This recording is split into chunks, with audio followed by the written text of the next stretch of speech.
Hi everybody, and welcome to Blackwood Engage Layout. So, after 9.5 weeks of waiting, Helix number 1 has arrived, and it's in this box.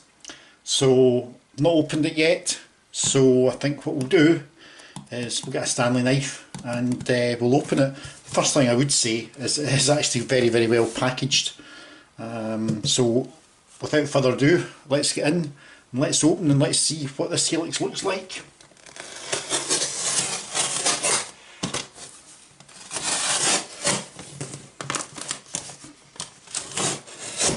It is very well packaged.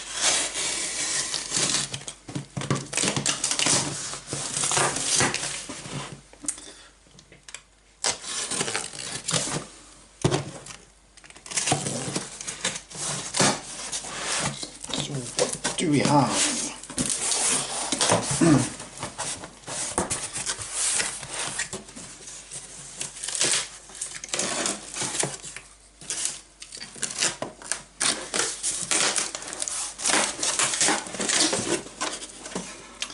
Okay.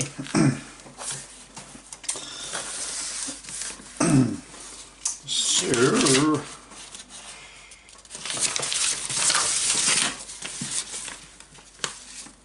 first of all, we've obviously got some printed instructions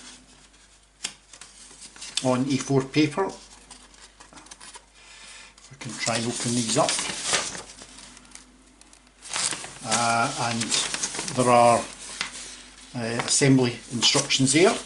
Put that to one side. Now those are the spacers, so that you don't have to guess the spacing for the threaded rod. So pack of spacers. There are some more spacers there. There's also some nuts and some washers in that one. Don't quite know, there's some half round bits of MDF in there, don't quite know what that's for. And more importantly, there is the track bed.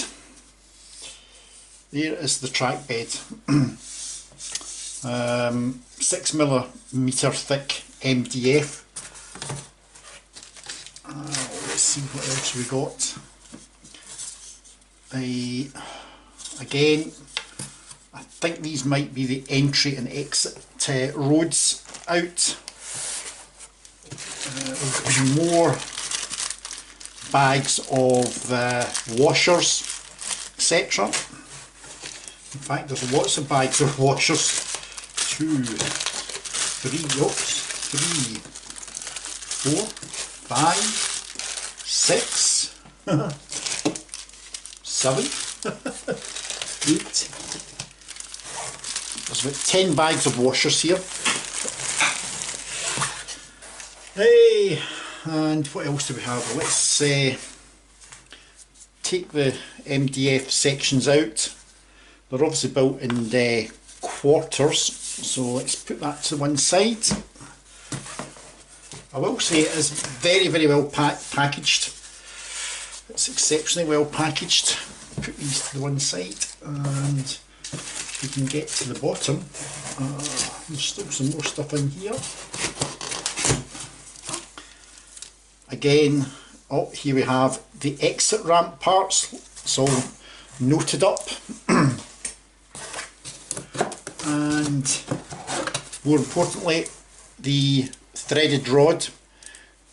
It's not a thick threaded rod, which it really doesn't need to be because it's N-gauge. And that's really it. The rest of the box is simply full of these sections of 6mm MDF. So yep, looks, everything is actually here. So I think I'm quite happy with what has come. Everything's there. I'll need to check through everything, but everything does appear to be here. But I will go through the checklist just to make sure that I've got the right number of circles. I think it's 4 of these make up one circle. Yeah, it will be. It's 4 to a circle, so I'll count out all these bits just to make sure I've got the right number of circle parts. And once I've got that, then I can, in actual fact, not quite start building the Helix because there's still a little bit of work to get done. I'm busy laying the first tracks into the fiddle yard. Got probably about 60% of it done, so I need to finish that, and then I can start building the Helix. I'll probably actually start building the Helix, but I won't be joined on at the moment. But at least I can see what the Helix looks like, and I can actually get a feel of how you actually build the Helix.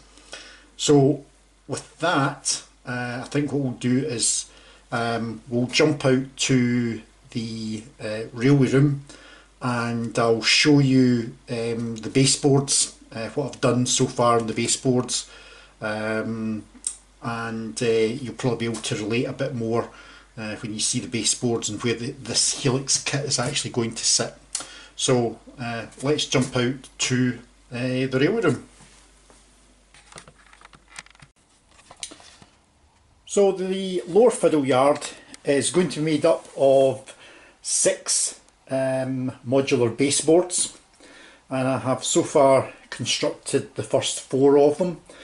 So at the moment I'm looking at what I call the table baseboard, and that's the baseboard that the Helix will actually sit on. So when I come to build the Helix that's just arrived, this is where it will actually sit. This is Helix number 1.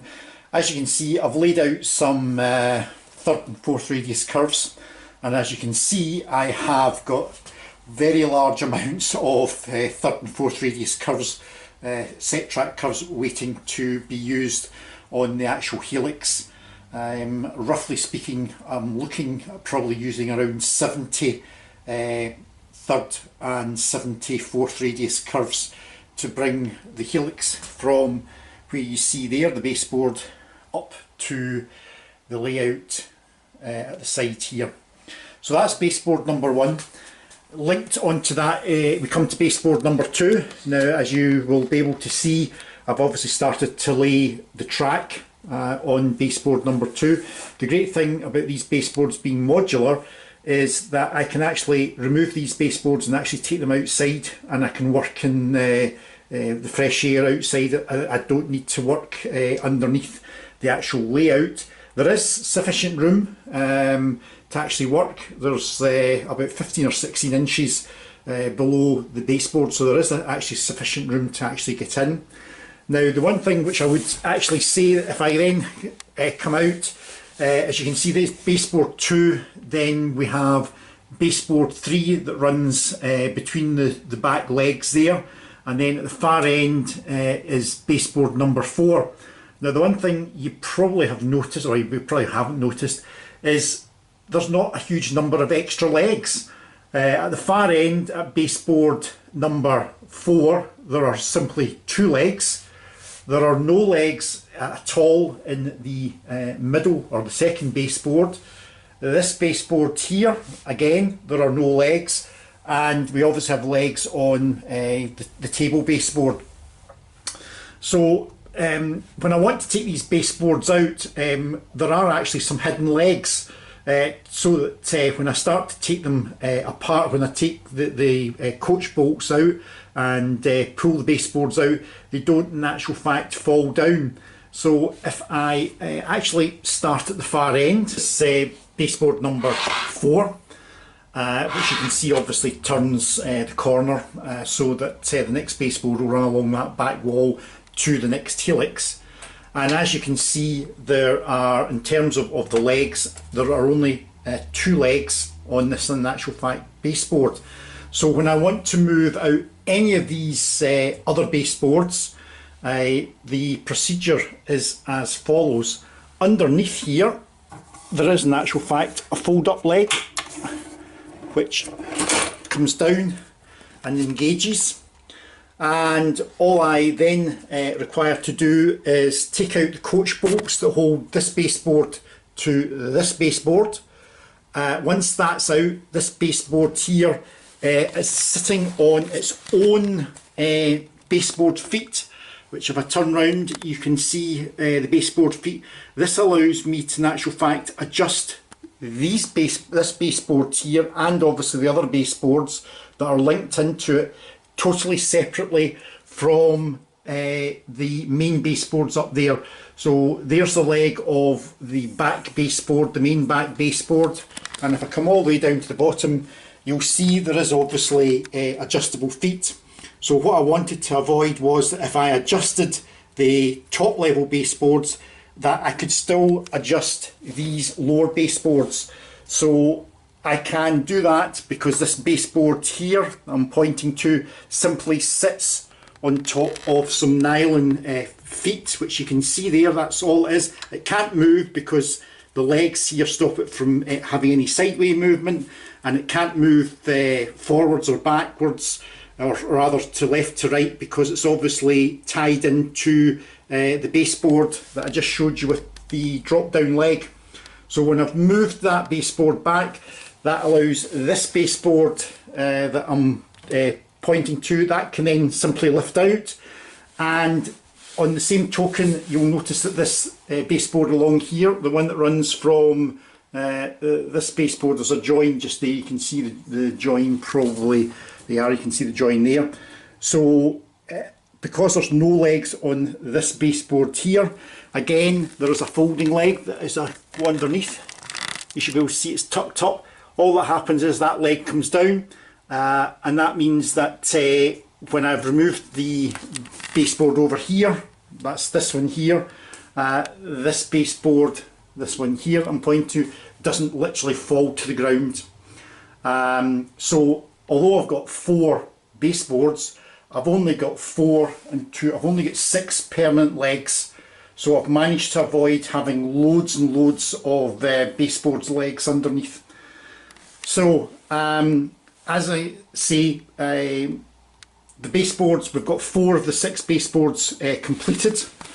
The track, as you can see, I'm starting to lay in the actual lower fiddle yard track. I've also installed some LED lighting so that this area isn't in dark, it's pretty well lit. There's a few more LEDs that can go in, but it is pretty well lit.